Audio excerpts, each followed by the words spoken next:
Welcome to your holiday on the Caledonian Canal, surely one of the world's most beautiful inland waterways. Your trip through the Great Glen will take you through one of the most memorable and enjoyable experiences you will ever have. The beautiful scenery, the fascinating history, and the friendly locals will see to that. Our cruising area is slightly different to other inland waterways. You will be travelling through Loch Ness and Loch Lochy. These are large areas of open water, just like being at sea. Therefore, there are important items of safety you must know prior to travelling out on them. Our locks are also different to those in other areas, considerably bigger, but they are operated by friendly, helpful lockkeepers who will assist you, but you do still need to know the correct procedure. To help you along the way, you will have a navigation map and boat manual on board. Read these before you set off. Should you need to contact your boatyard for any reason during your holiday, contact numbers are detailed in the boat manual. The 60-mile journey from Inverness to Fort William takes approximately 3 days. Therefore, during a week's cruise, you should be able to manage the full return trip.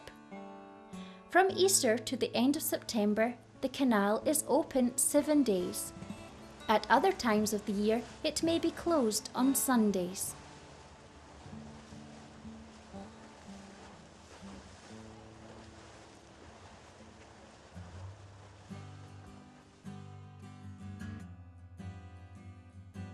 Appoint a skipper. He or she is in charge. Your boatyard will give you instruction on all aspects of the interior: boat equipment, engine maintenance, boat handling. If you feel at all unsure about anything, let them know. They will be delighted to give you extra tuition.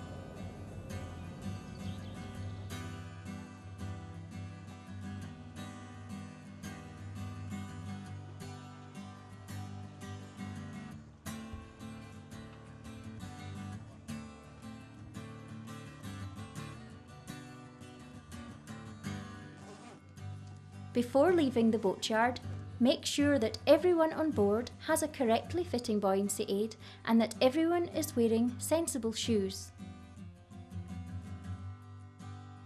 Plan your cruise and allow enough time to complete it without rushing, especially important when it's getting dark early. Be aware of the expected weather conditions. Before you leave, check personal equipment, buoyancy aids, correct shoes and gloves, navigation map and boat manual, emergency equipment, location of life belts, drift anchor, spot lamp and flares, locations of fire extinguishers and fire blanket. Check your dinghy is secure.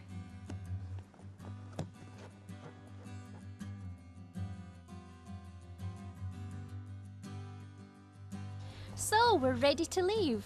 We've appointed our skipper, we've checked our boat equipment and we know where we're going. Travelling through this section of canal, we will pass a bridge, a lock and then on to Loch Ness. The forecast is fine and we've plenty daylight, so we're going to make our overnight stop at Urquhart Bay Harbour. That's near Drumnadrochit on Loch Ness. When you pull off, make sure the ropes are gathered up quickly. You don't want to leave them trailing over the side.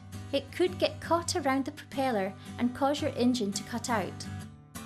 Make sure you coil the rope neatly for the next time you use it at a berth or at a lock.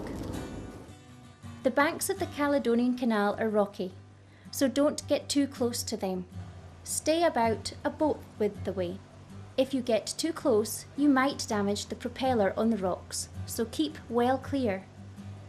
Steer to the right if passing another boat. You will pass port to port. That's your left side to their left side. We don't want to go too fast either. The wash created from the boat will erode the canal banks, so keep to the speed limit of 6 miles per hour.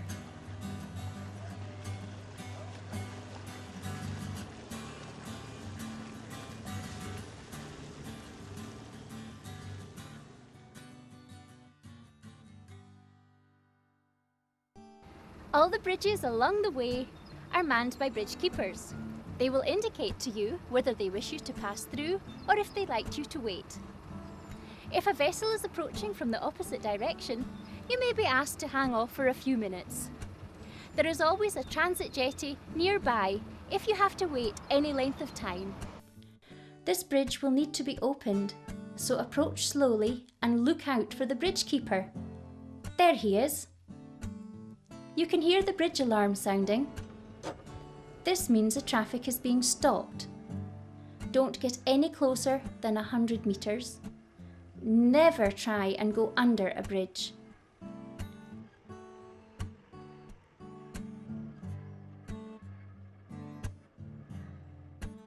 When you see the bridge opening, approach slowly. Do not attempt to go through the bridge until you see it is fully open.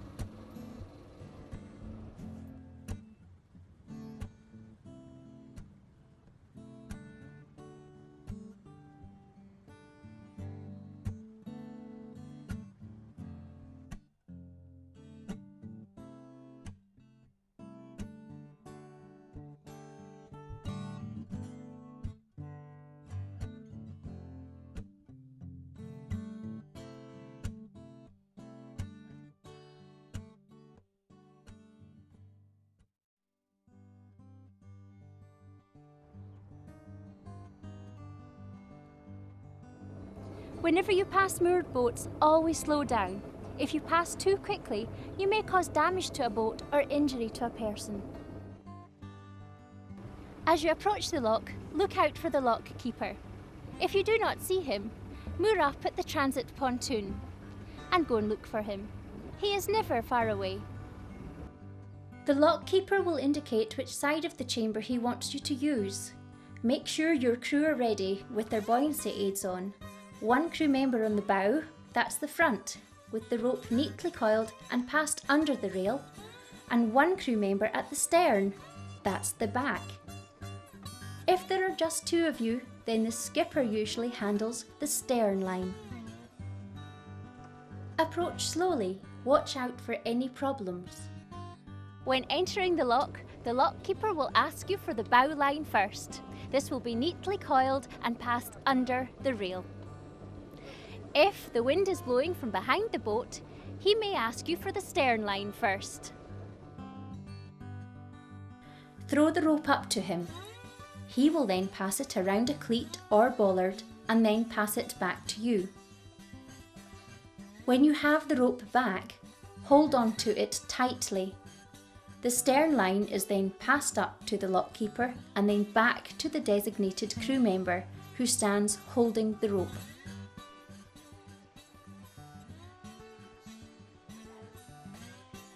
It's a good idea to wear gloves when you're handling ropes and always pay attention to what's going on. Never wrap ropes around your arm and make sure you don't stand in a coil of rope. When you have the rope ashore, throttle right back and put the engine into neutral and then switch the engine off. Don't touch the throttle when you have a line ashore. When learning to handle a boat, it's very easy to make a mistake. The slower you go, the less serious your mistake will be. Injury and damage can occur if you are going too quickly. When all the boats locking are in the chamber, the lock keeper will close the gates and open the sluices. This will then flood water into or out of the lock, depending if you are going uphill or downhill. When this happens, there is quite a lot of turbulence in the water, which will cause your boat to move around, so hold on to the rope firmly. At this lock, we are only going up a couple of feet. At other locks, there is a rise or fall of several feet. At these locations, the lock keeper will throw a rope down to you instead. This makes life much easier. At Fort Augustus, there are 5 locks. Here the crew will have to pull the boat through by hand. Don't worry, it's not as bad as it sounds.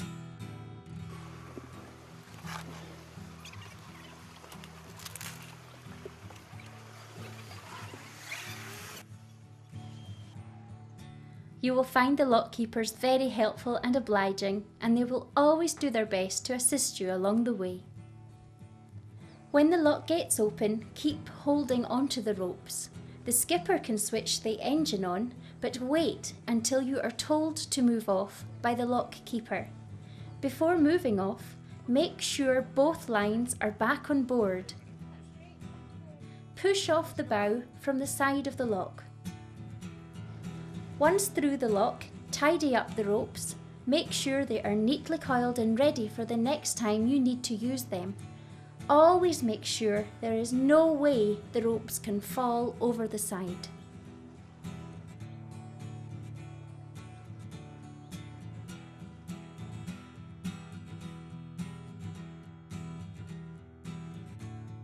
On the canal and lochs, the deep water channels are marked by green and red marker buoys. These mark the shallow areas, so you must pay attention to them. When travelling from east to west, pass the green buoys to port. That's to the left side of your boat, and the red buoys to starboard. That's to the right side of your boat. When travelling west to east, pass them the opposite way. They are all clearly marked on your navigation chart, and you should refer to this before travelling, and when cruising, keep the chart close at hand. There are also some useful aerial photographs in your handbook. There are 3 areas in the glen where you need to pay particular attention. These are the buoyed channel entrance to Urquhart Bay Harbour, the canal entrance to Fort Augustus,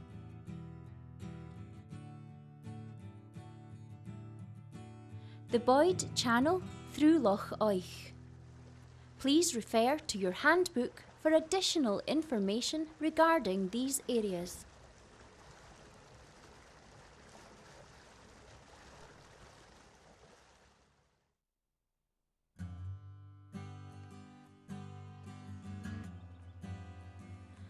Before setting off, check to make sure the weather conditions are suitable for you.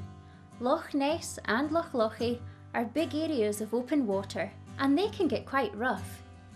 This can make crossing them uncomfortable and possibly frightening to some members of your crew. If there is any sign of fog, don't venture out. It never lasts long and is usually gone by mid-morning. Good weather advice can be obtained from your boatyard, and the lock keepers are very knowledgeable about the conditions experienced in the glen. At times when we consider it unsuitable for you to be out in the lochs, the lock keepers will advise you. They must be obeyed. Always stay in the centre of the loch, at least 300 metres from the shore. The sides of the loch shelve very quickly. If it's windy, take the ropes into the cockpit, so there is no fear of them falling overboard.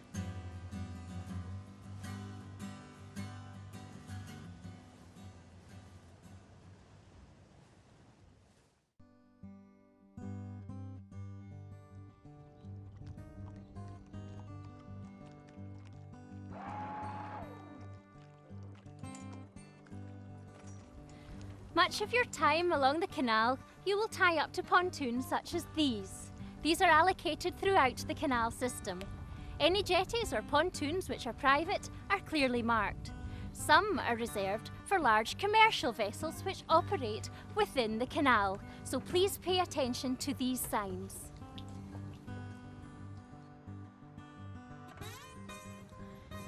Never jump ashore when berthing. Wait till the boat is close to the pontoon and when the skipper has put the boat in neutral. Then step ashore. Remember, if you fall in the water, you could get crushed by the boat or even fall into a moving propeller. Tie the boat up like this.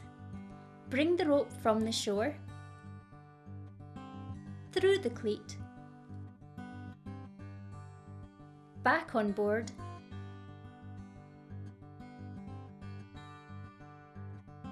and finish it off with a figure of 8 and a half hitch.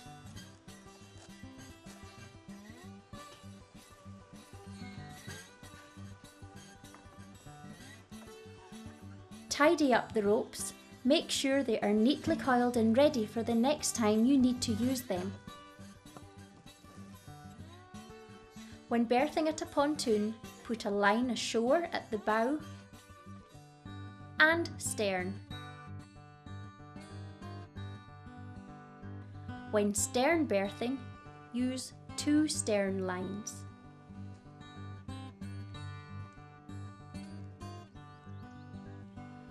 Always be careful when using ropes.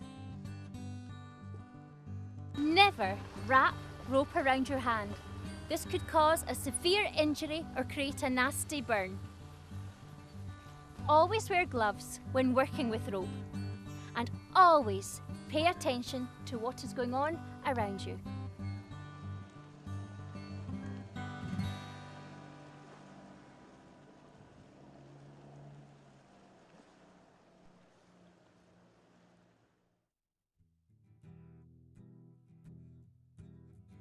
During your cruise, it is unlikely you will have to use any of the safety equipment on board. However, there is a possibility you may need to use it, so you must know how to operate your safety equipment. If you do have a problem, telephone the boatyard. They will give advice accordingly after assessing the situation. The Coast Guard Service is responsible for rescues on Loch Ness and Loch Lochy. However, they should be contacted in an emergency only. If your engine does cut out, the first thing to do is phone the boatyard so they know you have a problem. Use the number in your handbook. If you don't have a telephone, then you will need to use your spot lamp to attract attention. But before you do that, put out your drift anchor. This acts like a parachute and puts the boat into a controlled drift. The proper way to use it is to tie it onto a bow line. If the conditions are rough, proceed with caution. When the drift anchor is in place, your boat will go into the wind and won't roll around in the waves so much. Now that you're in a controlled drift, use the spot lamp to summon help. This is plugged into the 12-volt socket on board the boat. Try to attract the attention of another vessel or someone on the shore. When operating the spotlight, flash it on and off to attract attention. Remember, if you see a light or people waving, trying to attract attention, go and investigate. Be careful that you don't get too close. You don't want to compound the situation. You just want to make sure that help has been summoned. Please do not try to tow another boat. This can be dangerous if you are not experienced. If you begin to drift inshore, you will need to use your main anchor to prevent your vessel from grounding.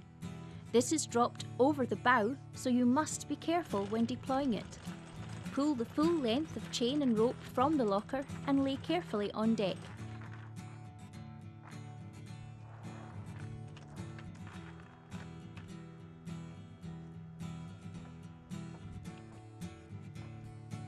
Secure the rope to the bow cleat. Remove the anchor from its stowage location. Pick it up, drop it underneath the handrail over the bow of the boat and immediately step away, keeping clear of the chain. It is possible to seriously injure yourself when deploying an anchor, so you must be extremely careful at all times. If you have a severe emergency, for example, the boat is on fire, water is flooding into the boat, or someone requires medical attention, you must seek help immediately. If you have a telephone, as in any emergency situation, dial 999 and ask for the Coast Guard. This will create a full emergency alert and the Coast Guard will be sent to help. If you do not have a telephone, you need to set off a flare.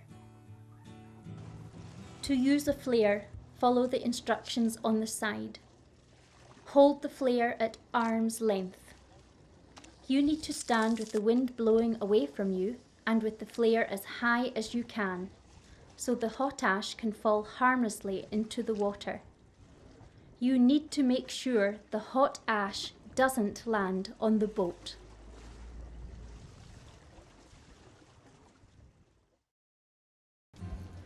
So we hope you find all the information and tips provided in this film helpful. The chances of you having to use any of the safety equipment are remote. It is necessary, however, that you are aware with the safety procedures and of the safety equipment. Lots more information is provided on your onboard handbook. Thank you for watching, and we hope you have a wonderful holiday on the Caledonian Canal.